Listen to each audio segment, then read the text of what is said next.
91 race wins, 77 fastest laps, 68 pole positions, 7 world titles.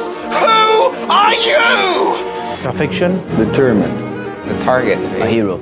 Imagine a driver so ruthless that rivals feared racing wheel to wheel with him. A champion so relentless that he redefined what it meant to be great. And yet, a figure so widely discussed that some of his greatest moments were shadowed by controversy. The car's on fire, we haven't seen this for years. And Michael Schumacher, what's he going to do? Send it out, no problem.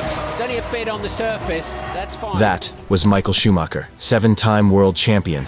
Gets his 7th Formula One World Championship. 91 Grand Prix wins. A man who built Ferrari into an empire To be world champion together. and left an imprint on Formula One so powerful that even today, a decade after his tragic accident, his shadow still looms over the sport. But here's the thing, drivers like Schumacher don't exist anymore. Formula One has changed, the rules have changed, and maybe the world has changed. So what made him arguably the greatest of all time? And why has that kind of driver vanished from the sport? Let's find out. Michael Schumacher was born in Herth, West Germany, in 1969. His father, Rolf, worked as a bricklayer and managed the local karting track. His mother, Elizabeth, ran the canteen. This wasn't the glamorous upbringing you'd expect of a Formula One star. Money was tight, but the track gave young Michael something priceless: access. At 4 years old, his father fitted a motorcycle engine to Michael's pedal cart. By 6, he was racing and winning local karting championships. By his teens, he was competing on the European karting scene, going head-to-head with future stars. There was something different about him. He wasn't just quick, he was relentless. He studied corners, wore down opponents, and refused to accept second best. In 1987, he became the European karting champion, a stepping stone that took him into single-seaters. In Formula 3, Schumacher's talent exploded. In 1990, he won the German F3 championship and stunned the world by winning the Macau Grand Prix. Completes the lap to take the checkered flag, and that gives him the victory. Michael Schumacher is the winner of the 1990 Macau Grand Prix on aggregate. One of the toughest proving grounds in junior motorsport.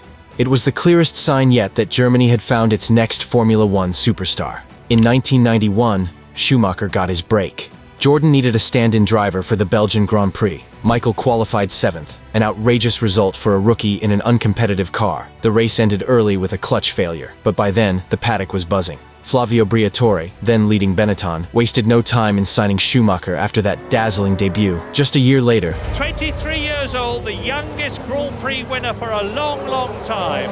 The first win ever for Michael Schumacher. Schumacher won his first Formula One race at Spa, the track that had first introduced him to the world. Then came the championships. In 1994, Schumacher won his first world title. Though it wasn't without controversy. The infamous clash with Damon Hill in Adelaide, where Schumacher's car collided with Hill's during a title-deciding battle, cast doubt on his strategy, as some thought the collision was deliberate. Was it brilliance, or was it foul play? In 1995, Off goes Damon Hill out of the race, and Michael Schumacher takes the lead. he answered the doubters with a dominant second title. But the story was just beginning. In 1996, Schumacher did something that shocked everyone. He left Benetton, the team that had given him 2 titles, for Ferrari, a sleeping giant that hadn't won a driver's championship since 1979. Most thought it was career suicide. But Michael wasn't just looking for wins. The intention is not to go for the championship right now. Sure, if we have a possibility, we will use it, but I think it's rather a dream. He was looking for legacy. His first season showed why Ferrari had gambled on him. In Spain, under torrential rain, Schumacher delivered one of the greatest drives in F1 history, winning by 45 seconds. Michael Schumacher wins the Spanish Grand Prix after an absolutely superlative. It was a masterclass in car control and determination, and earned him one of his nicknames, the Rainmaster. But the road to dominance wasn't smooth. Ferrari lacked reliability, and Schumacher often dragged unworthy machinery to results it didn't deserve. But he was fully committed. He spent countless hours in testing, pushing engineers, and training harder than anyone. To you, he's the engine engineer and now the sort of head of... Ferrari wasn't just building a car. With Michael, they were building an empire. The breakthrough came in 2000. After years of heartbreak, Schumacher finally delivered Ferrari's first driver's title in 21 years. The defining moment came at Suzuka. Under immense pressure, Schumacher held off Mika Häkkinen in the rain to clinch the championship. The tears on the podium weren't just for him, they were for Ferrari too. From there, dominance followed. In 2001, Schumacher once again rose to the occasion, clinching the championship at the Hungarian Grand Prix. That win not only sealed his fourth world title, but also equaled Alain Prost's record of 51 career victories, underlining just how quickly he was rewriting history. The following year in France, he put Ferrari's supremacy on display by securing the championship with 6 races still to go. Michael Schumacher wins his 61st Grand Prix, and he's a 5 times World Formula One champion. The earliest win in history at that time. By 2003, the challenge was fiercer, with Kimi Räikkönen and Juan Pablo Montoya breathing down his neck. But Schumacher's composure and consistency carried him through, delivering his 6th world title. Michael Schumacher became the first 6-time World Formula One champion. Then came 2004, the crowning glory. 13 wins from 18 starts. A season so dominant it left rivals not just beaten but obliterated. This was Schumacher at the absolute peak of his powers. This wasn't just a driver winning titles. This was a machine that crushed everyone in its path. Rivals dreaded seeing the red Ferrari in their mirrors. The public either loved him or hated him, but no one could ignore him. But here's what made Schumacher different. It wasn't just the wins. It was how he won. If there was a gap, he took it. If there wasn't, sometimes he forced one. We've already talked about Adelaide in 1994, when he collided with Damon Hill to seal his first title. Then in Jerez in 1997, he turned in on Jacques Villeneuve during a title decider, colliding with him as Villeneuve attempted an overtake, an incident that led to Schumacher being disqualified from the championship standings. Their councils therefore decided to exclude Michael Schumacher from the results of the 1997 Formula One World Championship. And at Monaco in 2006, he was at the center of the infamous parking incident, blocking Alonso with a suspicious stoppage in qualifying. These moments made him polarizing. Was he a genius, exploiting every edge, or a cheater willing to cross lines? Off the track, his work ethic was just as merciless. He trained like no one else, spending hours in the gym and days in testing. He lived at the Ferrari factory, pushing engineers, analyzing data, and always demanding more. He turned Ferrari into an extension of himself. Teammates described him as both inspiring and suffocating, but everyone agreed Schumacher would do whatever it took to win. By the time he first retired in 2006, Schumacher is retiring from Formula One. At the end of this year, I've decided together with the team that I'm going to retire from racing.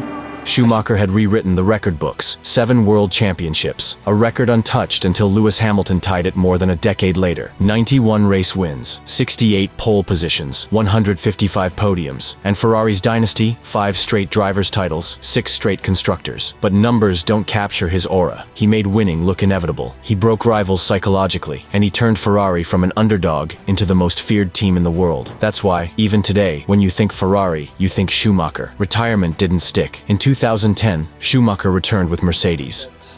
Mercedes actually paid a ticket for me into Formula One. At 41, he wasn't the same driver. He didn't win races, but his role was bigger than results. He mentored Nico Rosberg, laid the foundation for Mercedes' future dominance, and still had flashes of brilliance. In Monaco 2012, he put the car on pole, only to be penalized. Pole position. Well done, Michael. Fantastic.